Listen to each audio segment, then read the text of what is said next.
اب اردو میں بتاتا ہوں، اصل میں نے محمد صلی اللہ علیہ وسلم کو بہت بار دیکھا کہ وہ ہمارے لیے یعنی اپنی امت کے لیے جو آج کے ہمارے حالات ہیں نا، بہت زیادہ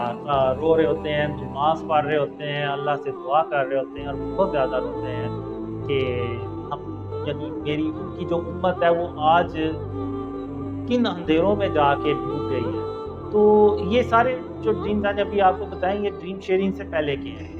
جب ڈریم شیئرنگ کا اللہ نے حکم دیا تو پھر اس کے بعد میں نے جنوری 2015 میں ڈریم شیئر کرنا شروع کیے۔ تو اس کے بعد جب فیس بک پہ، یوٹیوب پہ اور دوسری جو فورمز تھے ان پہ اتنے بیڈ کمنٹس آئے نا کہ میں یعنی یہاں پہ بیان نہیں کر سکتا۔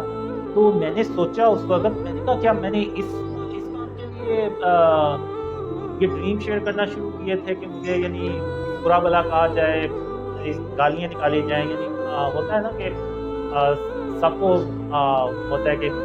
میں کسی سے کیوں ایسے گالیاں کھاؤں یا برا بھلا کہ لوگ مجھے۔ تو پھر اس کے بعد پھر میں نے ارادہ کیا کہ میں نا اس کام کو چھوڑ دوں گا، روک دوں گا۔ تو پھر میں نے یعنی پورا ارادہ کر لیا تھا کہ میں یہ چھوڑ دوں گا پھر، لیکن 8 یا 10 فروری 2015 کو ایک خواب میں محمد صلی اللہ علیہ وسلم آئے اور ان کی آواز جو تھی نا وہ افسردہ تھی، اور انہوں نے افسردہ آواز اور لہجے میں مجھے کہا کہ قاسم، اللہ کی رحمت سے مایوس نہیں ہوا کرتے، اور تم اس کام کو مت چھوڑو اور اس کام کو کرتے رہو، اور اللہ تمہاری مدد کر رہا ہے اور تم اپنی منزل کے بہت قریب ہو۔ تو جب میں صبح اٹھا تو میں نے پھر کہا کہ محمد صلی اللہ علیہ وسلم کے لیے تو جان بھی حاضر ہے، ہمارا تو دین امان ہی یہ ہے، اور ان کے لیے تو ہماری جان ہر وقت حاضر رہتی ہے۔ تو صرف پورے کمنٹس ہیں، ان کو میں اللہ کی رحمت سے برداشت کر لوں گا، لیکن اس کے باوجود پھر بھی مجھے آتا رہتا تھا دل میں۔ تو پھر مارچ 2015 میں اللہ نے مجھے خواب میں کہا کہ قاسم، یا تو وہ کام کرو جس کا میں نے تمہیں حکم دیا ہے، یا پھر ان اندھیروں میں ہمیشہ ہمیشہ کے لیے بیٹھے رہو، اور تم میرا یقین کرو میں تمہیں تمہاری منزل تک بحفاظت پہنچاؤں گا۔ تو جب اللہ بات کرتا ہے نا تو وہ پھر دو ٹوک بات کرتا ہے، وہ پھر یعنی آپشن کوئی اور نہیں ہوتی۔ تو پھر میں نے کہا کہ میں اللہ پہ بھروسہ ضرور کروں گا اور کرتا بھی رہا ہوں، اور میں ان خوابوں کو شیئر کرتا رہوں گا۔ اور پھر مجھے بس یہی تھا کہ بڑھیا 2-4 لوگ یقین کر لیں گے،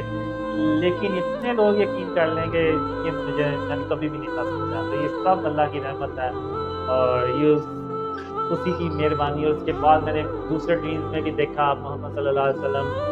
بہت پریشان ہوتے ہیں۔ کچھ ڈریمز میں ہوتا ہے ان کو تھوڑا سا یعنی غصہ بھی آتا ہے کہ میری امت کا بات سن کیوں نہیں رہی۔